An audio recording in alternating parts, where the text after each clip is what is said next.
Jean-Roch Coignet's Memoirs offer a vivid account of his life as a soldier under Napoleon Bonaparte. He just fought his first major battle against the Austrians, and the campaign is not over. Let's begin. The next day, after settling our accounts with the Austrians, we slept on the battlefield, as we didn't give them time to recover. On the 10th, in the morning, the roll call was beaten. Lannes and Murat left with their vanguard to greet the Austrians, but they didn't find them, as they hadn't slept and had marched all night. Our half-brigade finished gathering the Austrian and French wounded that we hadn't found during the night. We took them to the ambulance, and we left the battlefield very late. We marched all night through bypaths. Around midnight, Mr. Lepreau, our colonel, halted us and passed through the ranks, saying, "Make the greatest silence. Absolute silence is needed." He started the movement with our 1st Battalion. We passed through defiles where we couldn't see each other. The mounted officers had dismounted, and the greatest silence reigned in the ranks. We emerged, and they placed us in ploughed fields. Noise and fire were forbidden. We had to lie down between large clods of earth, head on our bags, and wait for daylight. In the morning we were made to rise with nothing in our stomachs. We set out to descend into completely ravaged villages, crossing ditches, swamps, a large stream, and villages filled with groves. No provisions, all houses were deserted. Our leaders were overwhelmed with fatigue and hunger. We left these lowlands to ascend leftwards into a village surrounded by orchards and enclosures. We found some flour, a bit of bread, and a few cattle. It was just in time. We would have starved. On the 12th, our 2 half-brigades came to support our right, reuniting our division. We were told that this village was called the village of Marengo. In the morning, we were sounded to assembly. What joy! 17 wagons of bread had just arrived. What happiness for the famished! Everyone wanted to go on the chore, but what disappointment! The bread was all mouldy and blue. Finally, we had to be content with it. On the 13th, at daybreak, we marched forward into a large plain, and at 2 o'clock we were put into battle. We formed bundles. Aides-de-camp arrived, coming from our right, flying in all directions. Movements were made everywhere, and the 24th Half Brigade was detached ahead for reconnaissance. They marched far, discovered the Austrians, and had a serious engagement. They lost men. There was no longer any doubt that the Austrians were in front of us in the city of Alexandria, all night under arms. Advance posts were placed as far forward as possible, and small advanced posts. On the 14th, at 3 in the morning, they surprised 2 of our small posts of 4 men and slaughtered them. This was the signal for reveille, and we took up arms. At 4 o'clock, gunfire on our right, the general call was beaten along the whole line, and the aides-de-camp came to make us take our battle lines. We were made to move a bit back behind a beautiful piece of wheat on a small rise that masked us, and we waited a bit. Suddenly, their skirmishers emerged from behind willows and marshes, and then the artillery began. A shell exploded in the first company, killing 7 men. A cannonball killed the gendarme on duty near General Chamberlac, who fled at full gallop. We did not see him again that day. A little general with beautiful moustaches arrived. He came to our colonel and asked where our general was. He was told, "He has left." "Well, I will take command of the division."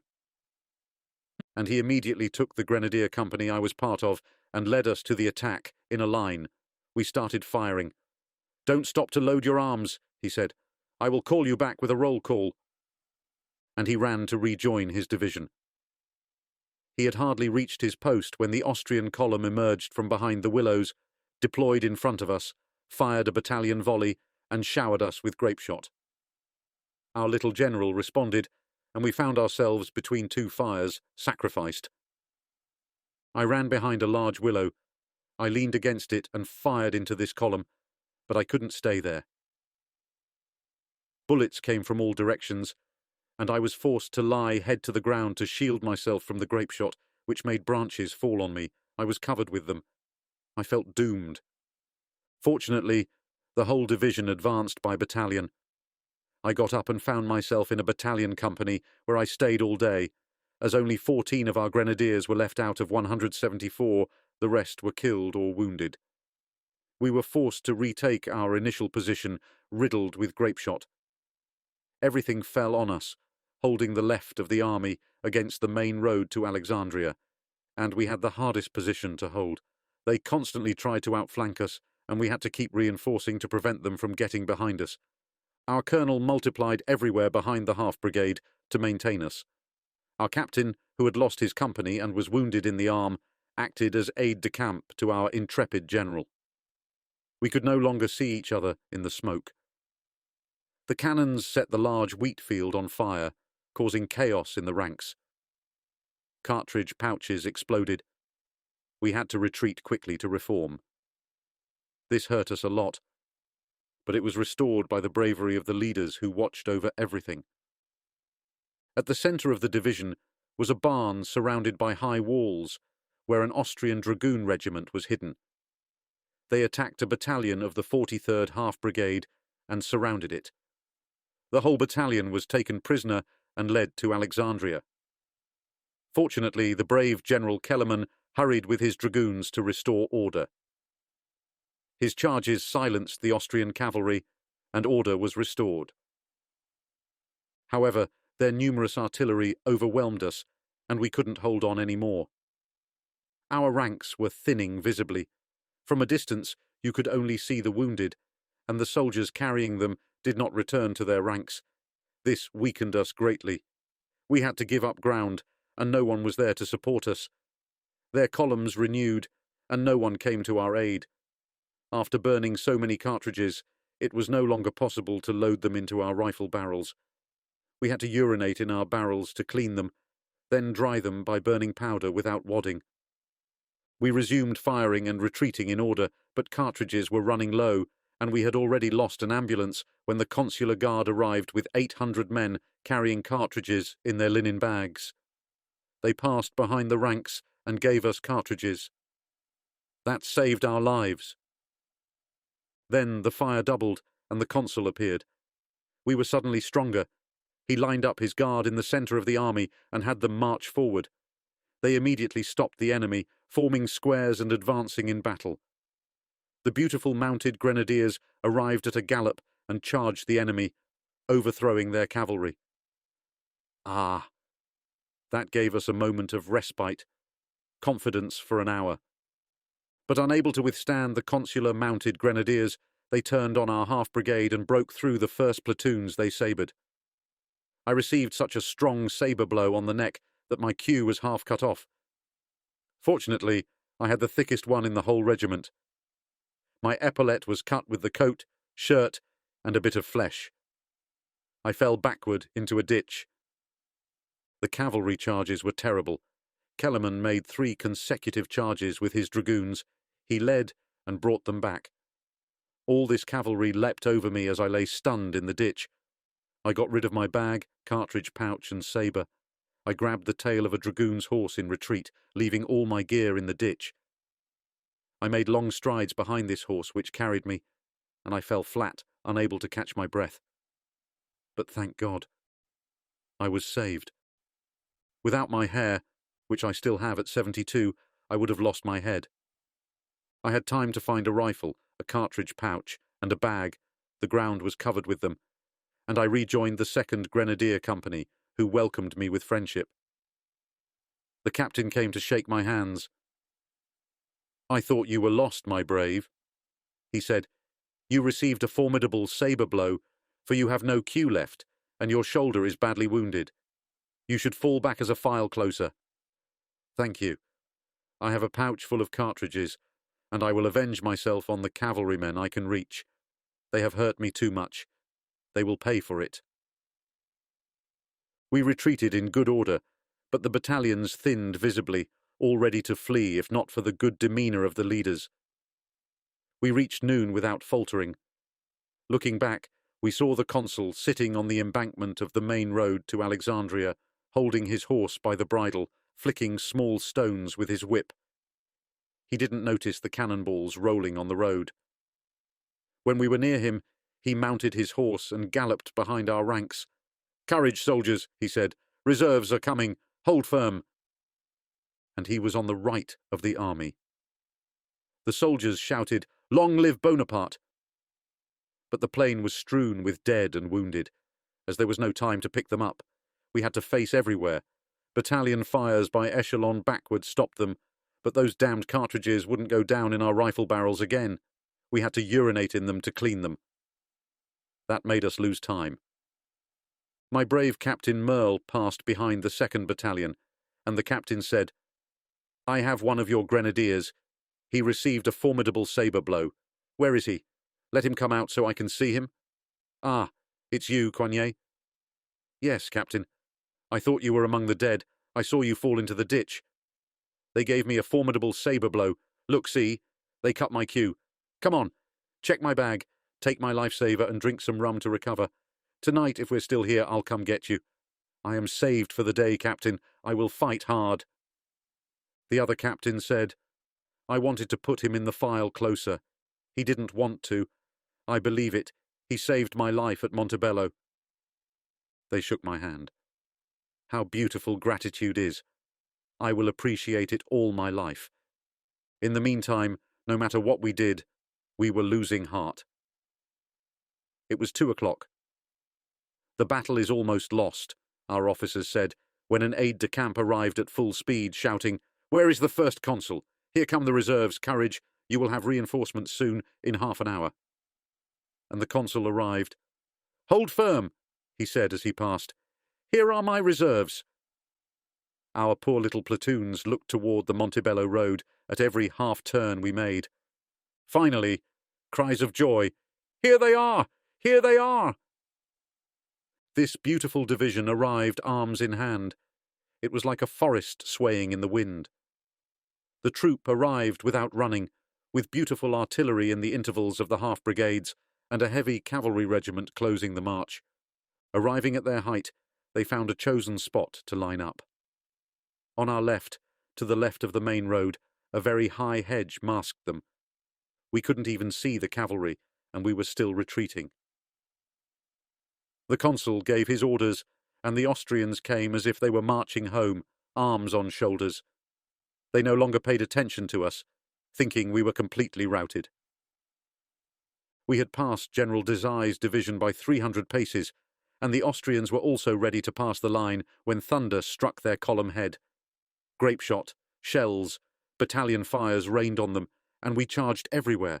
Everyone turned around and ran forward. There were no shouts, only roars. The fearless 9th Half Brigade charged through the hedge. They fell on the Hungarian grenadiers with bayonets, giving them no time to recognize. The 30th and 59th also charged the enemy and captured 4,000 prisoners. The heavy cavalry regiment fell on the mass. Their whole army was in full rout. Everyone did their duty, but the 9th most of all. Our other cavalry joined them, charging the Austrian cavalry and throwing them into such a rout that they fled at full speed into Alexandria. An Austrian division coming from the right wing bayoneted us, and we also ran bayonet-crossed. We overturned them, and I received a small cut in the right eye's eyelid, parrying the blow from a grenadier. I didn't miss him, but the blood blinded my eye. They were after my head that day. It was a small wound. I continued marching, not feeling the pain. We pursued them until 9 o'clock in the evening, throwing them into water-filled ditches. Their bodies served as bridges for others to pass. It was awful to see these unfortunates drown, and the bridge all cluttered. All we heard were cries. They couldn't get back into the city, and we took their vehicles, cannons. At 10 o'clock my captain sent his servant to fetch me for dinner, and my eye was bandaged. My hair was restored. We slept on the battlefield, and the next day at 4 in the morning, parliamentarians came out of the city. They requested an armistice and went to the first consul's headquarters. They were well escorted. Joy returned throughout the camp. I told my captain, "If you would allow me to go to headquarters." "For what?" "I have acquaintances in the Guard. Give me a comrade. But it's far. No matter, we will return early, I promise you. Well, go." Off we went, sword at our sides. Arriving at the gate of the Château de Marengo, I asked for a senior sergeant from the corps, and a handsome man appeared. "What do you want from me?" He said, "I wish to know how long you have been in the Directory's guard." 9 years. I am the one who trained your horses and mounted them at the Luxembourg. If you recall, Mr. Potier sold them to you." "That's true," he said. "Come in. I will introduce you to my captain." He told my comrade to wait and announced me thus. "This is the young man who trained our horses in Paris, and who rode so well," said the captain. "Yes, captain, but you are wounded." "Ah, it's a bayonet blow from a Hungarian. I punished him, but they half cut my queue. If I had been on horseback, it wouldn't have happened." "I vouch for you," he said. "I know you on this subject. Sergeant, give him a drink. Do you have bread, captain? Get him 4 loaves. I will show you your horses. See if you recognize them." I showed him 12. "That's right," he said. "You recognize them very well. I'm happy, captain. If I had been mounted on one of those horses, they wouldn't have cut my hair, but they will pay for it. I will join the consul's guard. I am marked for a silver rifle, and after 4 campaigns the consul promised to put me in his guard. It's possible, my brave grenadier. If you ever come to Paris, here's my address. What is your captain's name?" "Merle. 1st Grenadier Company of the 96th Half Brigade of the line. Here's 5 francs to drink to my health. I promise to write to your captain. He should give you brandy in a bottle. Thank you for your kindness. I must go. My comrade waits at the gate. We must take the bread immediately. I didn't know. Go. Take an extra loaf, and go rejoin your corps. Goodbye, captain. You saved the army with your beautiful charges. I saw you well." "That's true," he said. He escorted me with his sergeant to the gate. In the courtyard the guards wounded were lying on straw, amputations being done. It was heartbreaking to hear cries everywhere. I left with a heart full of sorrow, but a more painful sight was in the plain. We saw the battlefield covered with Austrian and French soldiers picking up the dead, piling them up, dragging them with rifle straps. Men and horses, everything was mixed in the same pile, and they set it on fire to prevent the plague. For distant bodies, a bit of earth was thrown over to cover them. A lieutenant stopped me. "Where are you going?" "To bring bread to my captain. You took it from the consul's headquarters. Can I have a piece?" "Yes," I said. I told my comrade, "You have a piece. Give it to the lieutenant. Thank you, my brave grenadier. You saved my life. Go to the left of the road." And he kindly escorted us a good way, fearing we might be stopped. I thanked him for his kindness, and I arrived near my captain, who laughed seeing my bundle. "Are you coming from foraging?" "Yes, captain. I bring bread and brandy. How did you find that?" I told him my adventure. "Ah," he said, "you were born under a lucky star. Well, here's a loaf and a bottle of good brandy. Put it in your life-saver.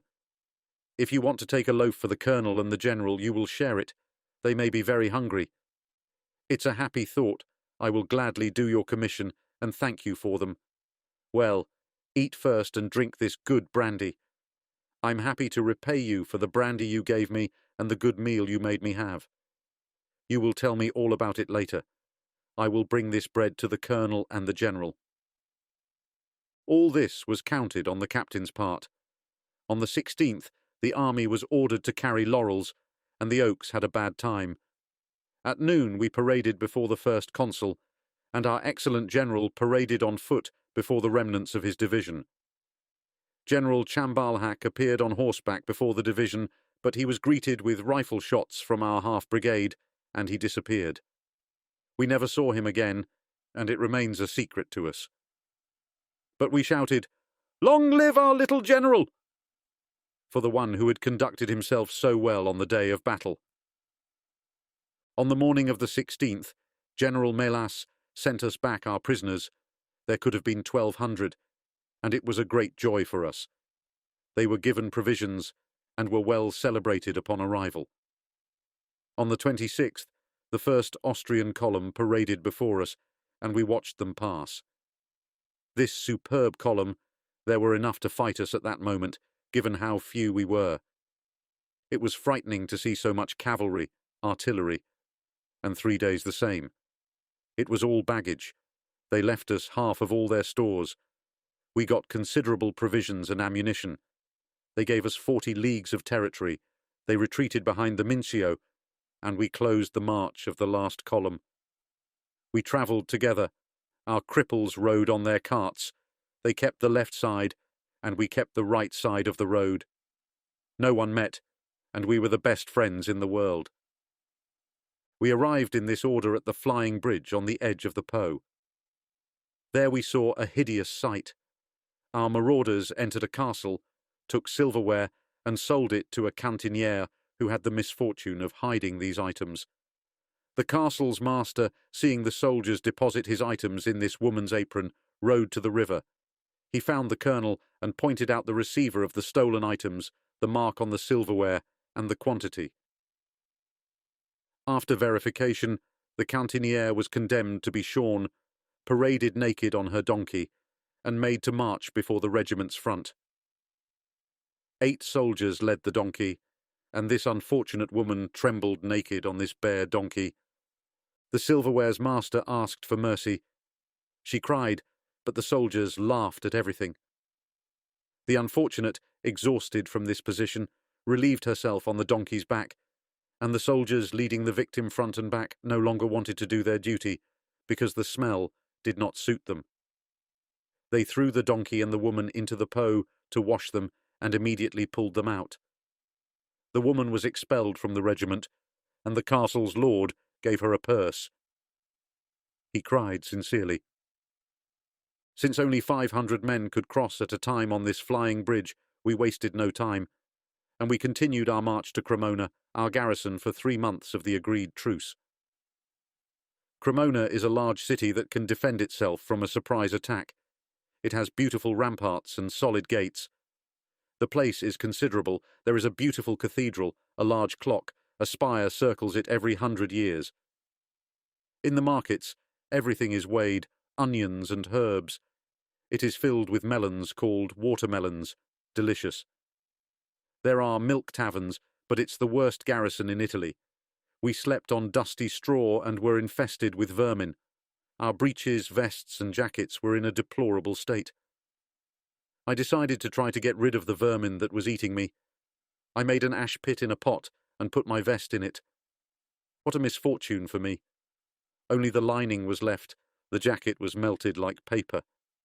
I was left naked, with nothing in my bag to change into. My good comrades came to my aid. Immediately, I wrote to my father and uncle asking for help, sharing my distress and begging for some money.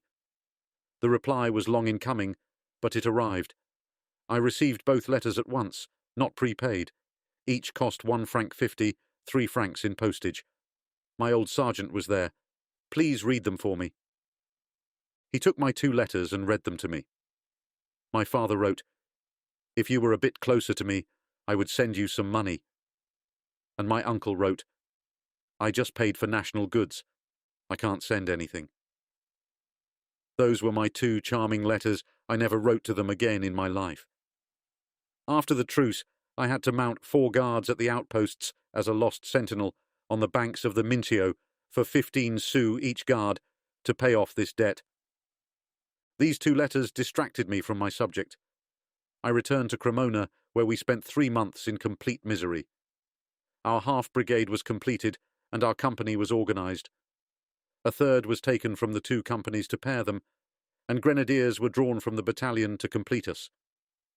Every day we were led on a military promenade, bag on our back, on the main road, with the prohibition to leave our ranks. Discipline was severe. General Brune formed a company of guides for his escort, magnificent men. He was the commander-in-chief of this beautiful army. We could say we were commanded by a good general. May France give us more like him. We could go anywhere with him. So, during the 3 months of the truce, our army was fully completed. Troops arrived from all sides. The Italians took up arms with us, but these soldiers are only good for looting and gambling. One must always be on guard with this jealous people. Your life is in danger day and night. How we longed for September 15th to resume the campaign and leave this bad garrison. This concludes the second part of the story. Thank you very much for listening. Please consider subscribing for more episodes.